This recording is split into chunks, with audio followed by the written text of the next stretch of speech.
Hai teman-teman, selamat datang lagi di channel aku, di channel Aaron Official, tempat berbagi informasi menarik tentang seputar informasi CPNS, P3K dan honorer, serta informasi-informasi pengetahuan lainnya. Pada video kali ini, saya menyapa seluruh teman-teman pejuang CPNS, P3K, dan teman-teman tenaga honorer di seluruh tanah air.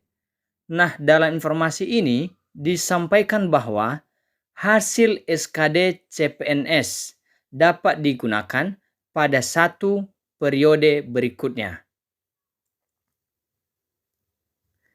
Dikutip dari Humas BKN, PLT BKN Haryomo Dwi Putranto menyampaikan bahwa hasil seleksi kompetensi dasar atau SKD yang diterbitkan dalam bentuk sertifikat akan berlaku sampai dengan seleksi pengadaan PNS satu periode berikutnya sesuai keputusan Menteri Pan-RB nomor 651 tahun 2023 tentang nilai ambang batas.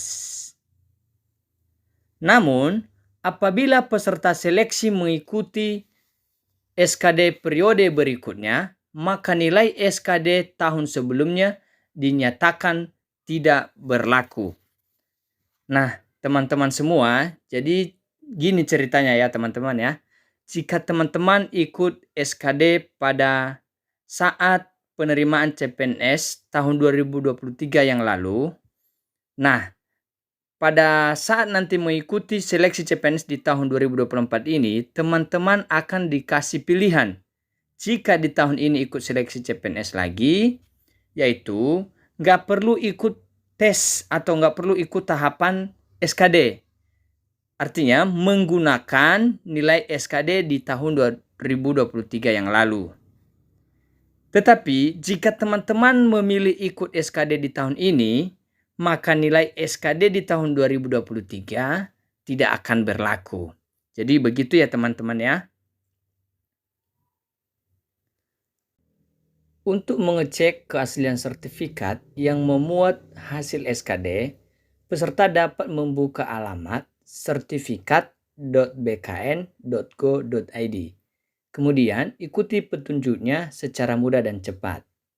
Terangnya, saat menyampaikan materi pada rapat koordinasi persiapan pengadaan ASN tahun 2024 di Hotel Bidakara Jakarta, Kamis 14 Maret tahun 2024.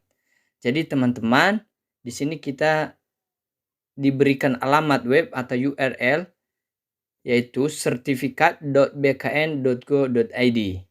Nah, cara penggunaannya teman-teman, yaitu yang pertama setelah login atau setelah masuk ke alamat webnya, silakan masukkan nicknya, nomor induk kependudukannya, yaitu yang tertera di KTP.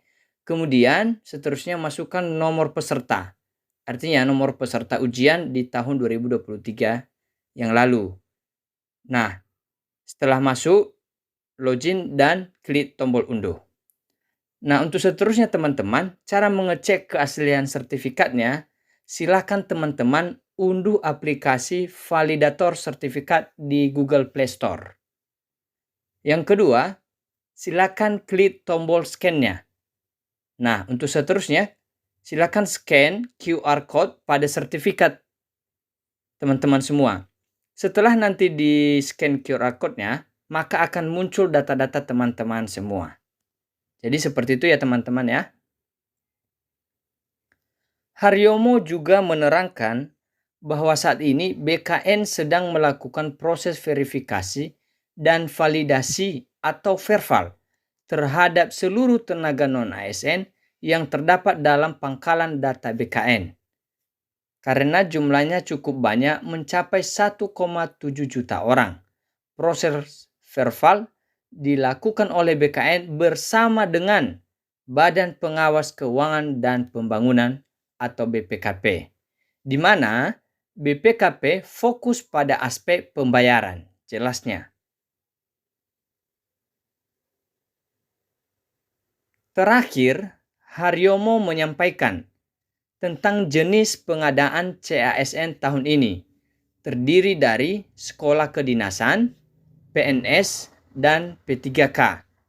Khusus pengadaan calon P3K dilakukan melalui tahapan perencanaan, pengumuman lowongan, pelamaran, seleksi, pengumuman hasil seleksi, hingga pengangkatan menjadi P3K, dan P3K tidak dapat diangkat secara otomatis menjadi calon PNS. Untuk diangkat menjadi calon PNS, P3K harus mengikuti semua proses seleksi bagi calon PNS. Pungkasnya. Jadi teman-teman yang telah lolos atau yang telah berkontrak kerja di instansi daerah maupun pusat, yaitu dengan P3K, maka jika mau ikut atau berencana ikut seleksi CPNS di tahun 2024 ini, maka teman-teman harus memastikan bahwa kontrak kerja teman-teman sudah memenuhi masa kontrak atau berakhir masa kontrak di instansi tempat teman-teman bekerja. Sehingga pada saat teman-teman nanti ikut menjadi calon CPNS atau ikut dalam seleksi CPNS tidak terkendala karena masa kerja atau masa kontrak kerja sudah berakhir. Jadi seperti itu ya teman-teman. Jadi sekian informasinya teman-teman. Sampai jumpa di video berikutnya. Jangan lupa like, komen, dan subscribe ya. Karena dengan itu teman-teman telah membantu kami mengembangkan channel ini dan memberikan informasi-informasi menarik lainnya. Terima kasih teman-teman semua.